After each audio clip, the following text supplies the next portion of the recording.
Got my eyes straight ahead, got my head in the game. With the red light on, I'm just waiting for the change. Keep my head down low. Okay, my name's Jay Fallon, obviously, and this is the slippery slope. So I just want to talk about the current financial situation, global financial situation. Obviously, we've had all the issues with, well, the latest thing is what Trump's doing. However, the globe has been in a dire financial situation for a long time.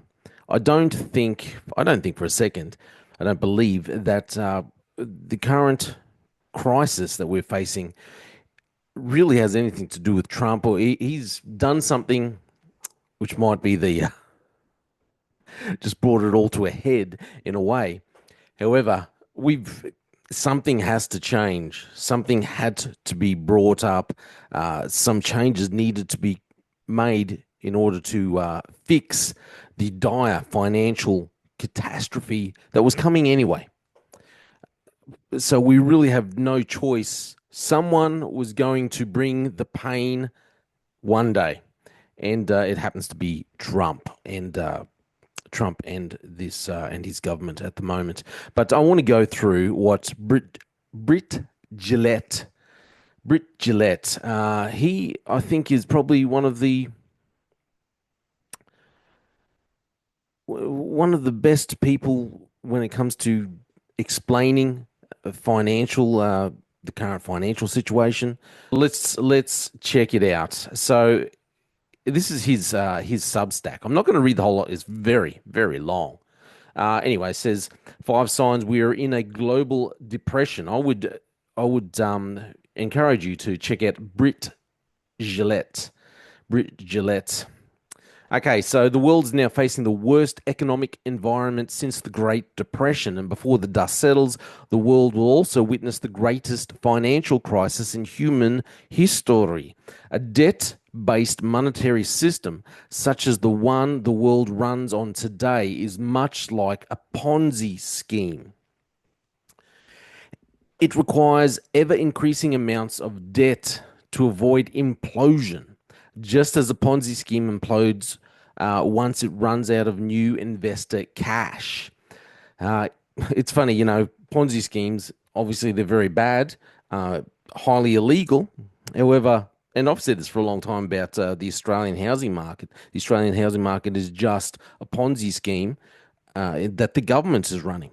It's fine for them to do it, but hey, you and I, don't you go doing it.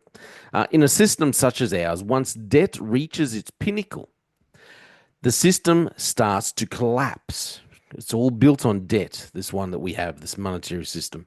This is because bankruptcies and defaults result in a shrinking currency supply, and that shrinking currency supply makes it more difficult for other borrowers to meet their debt obligations.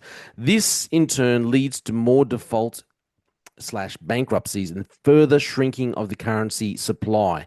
This vicious cycle continues until it reaches a free market equilibrium, and then growth can begin anew. This process is known as a deflationary spiral. So the Great Depression was a deflationary spiral spurred on by massive central bank credit creation, and we've seen many of the same policy mistakes that led to the Great Depression repeated our day and time, most notably massive central bank credit creation in the aftermath of both the Great Financial Crisis and the COVID pandemic. Now the consequences of those poor policy decisions threaten to plunge the world into a new economic depression. So we're going to read the 5 signs we're already in a global depression, and one set to get much worse before it gets better. Before we go on, and I'll read all these 5 signs. You remember what happened? He's saying the consequences of poor policy decisions. So we had the massive central bank credit creation in the aftermath of both the Great Financial Crisis and the COVID pandemic. So here in Australia, obviously, we were just printing cash. We were doing massive handouts. I think, which one was it there where Kevin Rudd was in charge? The financial crisis, the GFC in 2008. So, they decide, hey, we're just going to give out money to everyone, um, so that they'll all go out and buy TVs and keep the economy going. And at the time, I'm sitting there, we were in a quite a good way financially. Australia was, I think, off the top of my head, I'm going to say something like 30 billion in the black. We were, so we were quite going quite well, and we had that money. In my opinion, I believe it was, and I'll stand corrected, but I believe it was because we come out of the Howard Costello era of um of government, and they'd put us on a good footing financially, Australia. Now, I don't think everything they did was great. I think they sold off assets and they did things I think we would have been better off not doing. However, we weren't $1 trillion in debt like at the moment. So that's what they had done. You have the GFC, old K Rudd, KRUD 7 says, hey, let's just go and give money away, which didn't seem to make sense. Which at the time you'd think, well, why don't we go and spend the money on doing works around the country that would, like for instance, you could have built a massive double lane highway from Brisbane to Cairns, spent the billions of dollars doing that up. You would have kept people working. And we would have got something out of it. But instead, these nufties say, "Oh no, let's just give the money away to all the people in the lower echelon of society, and they'll just all go out and buy TVs." And then obviously the other one is we had the COVID, and governments decided, hey, let's just go and support everyone. We're going to lock them all down, keep everyone locked down, but don't worry, we'll give you heaps of extra money so you can go because we're not going to lock down bottle shops. We're not going to lock down bottle shops and sex shops, but we'll lock down churches and other shops, but we won't lock down bottle shops and sex shops. And we'll give you extra money. Go figure.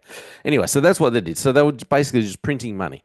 So this is what part of what they're talking about. Anyway, so first sign, a global trade war. Following the Trump administration's tariff announcements on April 2nd, the world is now engaged in a trade war. In addition, the deflationary problems it's already dealing with. Ooh, so President Trump on Wednesday unveiled expansive new tariffs in a major escalation of his trade war, referring to the historic move as a declaration of economic independence. Using national emergency powers, Trump announced 10% tariffs on all imports into the United States and even higher tariffs on goods from other 60 countries or trading blocs that have a high trade deficit with the US. That includes China and the European Union, which will be levied new duties of 34% and 20% respectively. So, in response, China's finance ministry said it will impose a 34% tariff on all goods imported from the US starting on April 10. Now, things have changed with this slightly, but I'll get into that afterwards. So, I'm not going to read all of these articles, all of these points all the way through because they're very, very long. So, I'll go down to the second sign is there. He says, a broken US economy. So goes on to say the Federal Reserve Bank of Atlanta now expects first quarter GDP to be negative 2.8%. Wow. Got a graph there if you're watching this on video where it's just gone straight down. This is despite Americans working more than ever. The number of Americans holding more than one job hit an all-time high in February of 8.86 million people, which is 5.4% of total employment, the highest share in 16 years. Meanwhile, the number of Americans holding a primary full-time as well as a secondary part-time job increased by 395,000 in February to a record 5.37 million people, which is 3.3% of total employment, the highest proportion since 1999. What's going on? Plummeting consumer sentiment, inflation concerns, tariffs, an increasing likelihood of recession, market volatility, political uncertainty, faced with a cloudy future and rising costs. Americans are working more and harder. Okay, so that was the first one. So you got the American economy starting to tank, obviously. The third point, keep scrolling down here. The second largest economy trapped in deflation. So, as the world's number two economy, this is China. China is already trapped in a deflationary spiral. I spoke about China's economic woes, I think probably a couple of years ago, 2 years ago now. How obviously you saw the collapse of its real estate. What's that massive company that was just losing tens of billions of dollars? And you could see the writing on the wall years ago. And but yet in classic China China ways, they don't come clean with anything. They don't turn around and give everyone a heads up and say, "Hey, there's a bit of trouble brewing here." No. They try and they like everyone to think or everyone to be scared and everyone to just think, "Oh no, China's got it all under control." But they are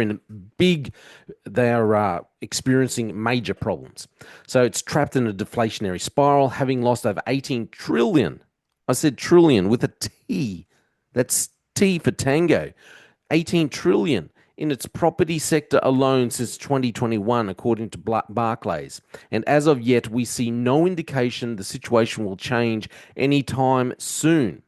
As reported, when Xi Jinping became president in 2013, there was widespread optimism across China. At that time, many Chinese economists held a linear viewpoint, believing that the country's development would progress continuously. However, today, China finds itself trapped in a deflationary cycle. It was Evergreen, sorry, that was that company, Evergreen, that's collapsed. Deflation occurs when weak demand leads to falling prices for goods and services, especially industrial products. Food staples are typically less affected. This price decline results in consumers and businesses refraining from purchases as they expect even low prices in the future, which can trigger drops in wages and set the stage for a recession. China has been experiencing continuous deflation with prices falling for 6 consecutive quarters. Six.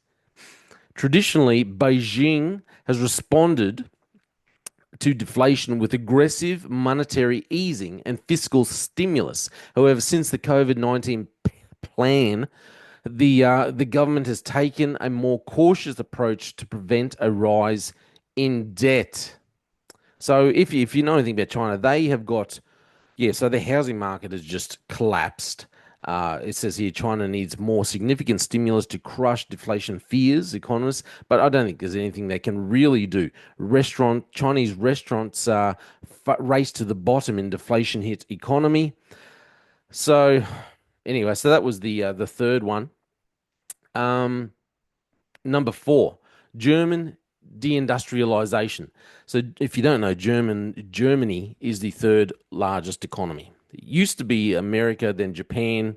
Anyway, so Japan lost the plot ages ago, and we'll get onto that. But number four, the fourth sign, as the world's third largest economy, Germany is undergoing a period of deindustrialization following the launch of the Russia-Ukraine war.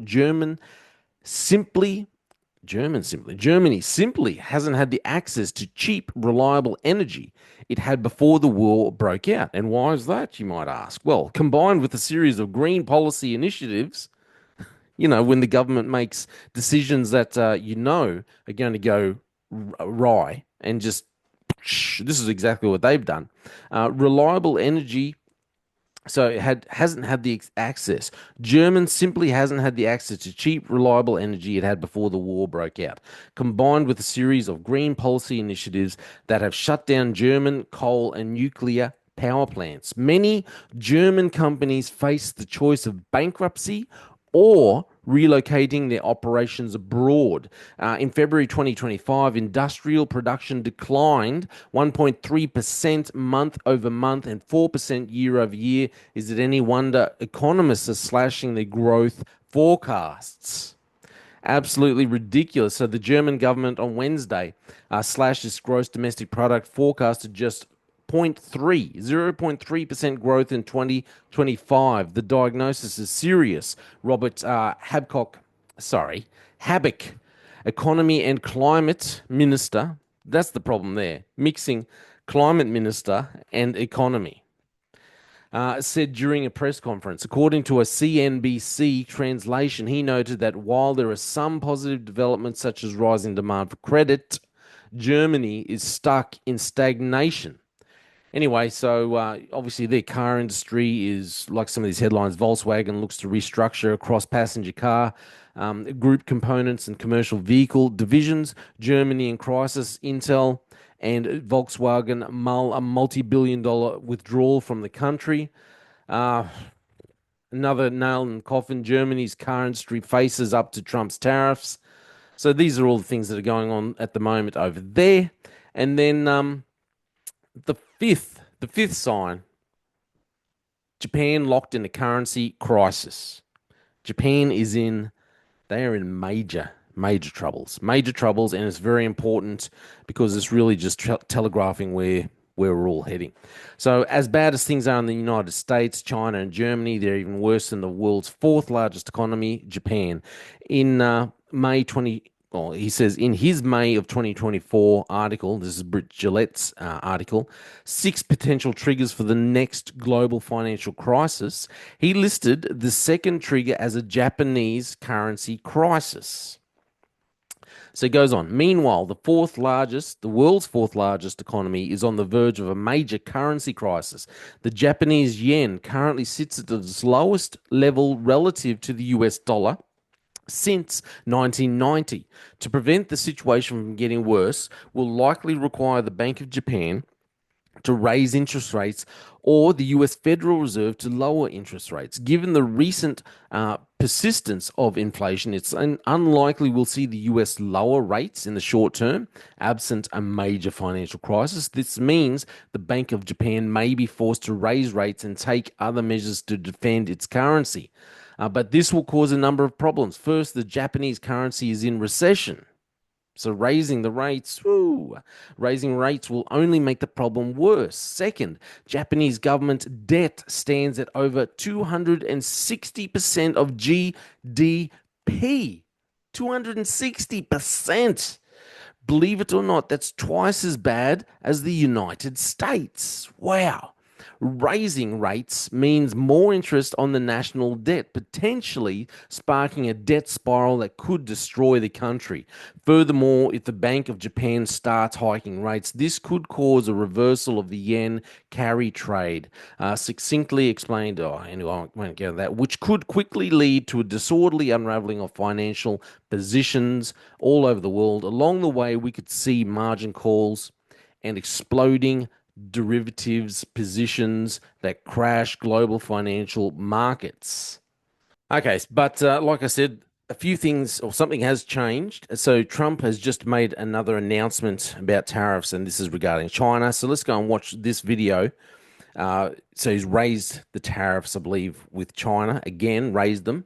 And he's put a pause on tariffs with other countries that haven't been reciprocating tariffs against the US. I believe that's the way it goes. So let's just check out exactly what he's done here. Now, we are just going to briefly return to our main story here tonight, tariffs and the global turmoil that we've been telling you about, because just literally in the last couple of minutes, we're hearing that President Trump has announced that there will be a 90-day pause on reciprocal tariffs for all countries except China. He's saying, let's find out more from Simon Jack. What do we know, Simon? It looks like the US has blinked, because in the last few minutes, I'm just looking at the markets now, they've rocketed up, the US stock market up 6% on that news that they will pause for 90 days for countries that have not retaliated. He is putting the tariffs up on China, but for countries like the UK, which have not retaliated, there will be a 90-day pause. And as I say, the markets are taking a huge sigh of relief from that. They think there's time in that time to do some deals, so that it won't be so punitive. But just a real example of just how turbulent this is, that literally since we've been on air, a massive U-turn from the government, from the US government. But as I say, only on those countries that haven't retaliated. That, by the way, includes the UK. Now, as they said there too, and I've seen it on the stock markets here in Australia, there's been a massive change. Everything's bounced back up, the share market. However, as Britt Gillette was saying, this is what you're going to see. He believes, and I do agree, that we're in a global depression. We're in this maybe every country isn't in a deflationary spiral, but I believe we're heading into a global depression.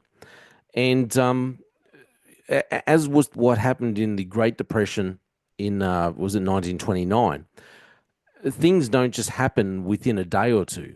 Things take it. It reaches. It might start on this day, but it reaches the pinnacle. It reaches the actual depths of the depression. I think 2 or 3 years later. It doesn't just happen. So we're going to see spikes like what we are today. But my opinion, concurring with what Britt Gillette's saying, is that we're going to see this debt crisis and this financial crisis continue to spiral down. Now, I think this because the Bible describes the financial situation in the world. It's going to be in a dire state, and we're going to see a financial collapse. So this is what the Bible's described, and I think this is where we're headed. Which is, it's not good news if you're an investor, but at the end of the day, we are going to end up in with some kind of one world currency, one world government. This one world government taking control of the economic system, and I think we're going to end up with the one world government taking control of the economic system because we're going to see a major financial crisis play out, and this could very well be the start of it. Very well. Anyway, this is all my opinion. I would encourage you, go and check out Britt Gillette on Substack and YouTube. He's got some really good things. He's been talking about this stuff coming for a couple of years. So it shouldn't be any surprise if you've been watching him. Hey, this is all my opinion. My name is Jay Fallon. Thank you for listening to The Slippery Slope. Please like and share and check out my music if you can. Jay Fallon. I'm Jay Fallon. Thanks for listening to The Slippery Slope. They just fuel a desire that will take me